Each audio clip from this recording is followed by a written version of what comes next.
এজন প্ৰাক্তন মুখ্যমন্ত্ৰীৰ ল'ৰা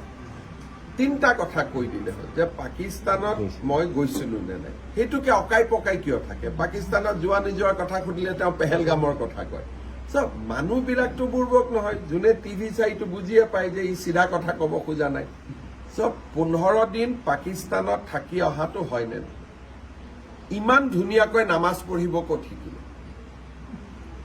আমাৰ অসমত আৰু ভাৰততো ট্ৰেইনিং ইনষ্টিটিউট নাই সো 15 দিনতে নামাজ পঢ়ি আহিলে নেকি আপোনাৰ পত্নীয়ে পাকিস্তানৰ এনজিঅ'ৰ পৰা দৰমহা লৈ ভাৰতত যদি কাম কৰে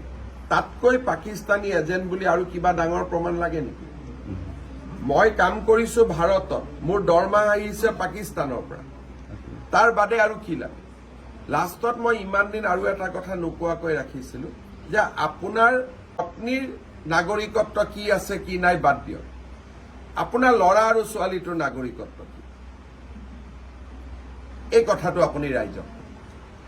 ধৰ্ম কি মই পিছত সুধিম মোৰ সন্দেহ আছে আৰু দুদিন পিছত মই কমো যে দুয়োগৰাকী ল'ৰা আৰু ছোৱালী ভাৰতীয় নাগৰিক নহয় আৰু এইটো মই মুখ্যমন্ত্ৰী হিচাপে কৈ আছো প্ৰথমেতো পৰিবাৰ ভাৰতীয় নহয় বুলি ক'লো এতিয়া তেওঁৰ ল'ৰা আৰু ছোৱালীও মই ভাৰতীয় নাগৰিক নহয় বুলি কৈছো যদি তৰুণ গগৈ নাতিনীয়েক ভাৰতীয় নহয় অসমীয়া নহয় তাতকৈ দুখ আৰু লাজৰ কথা কি থাকিব পাৰে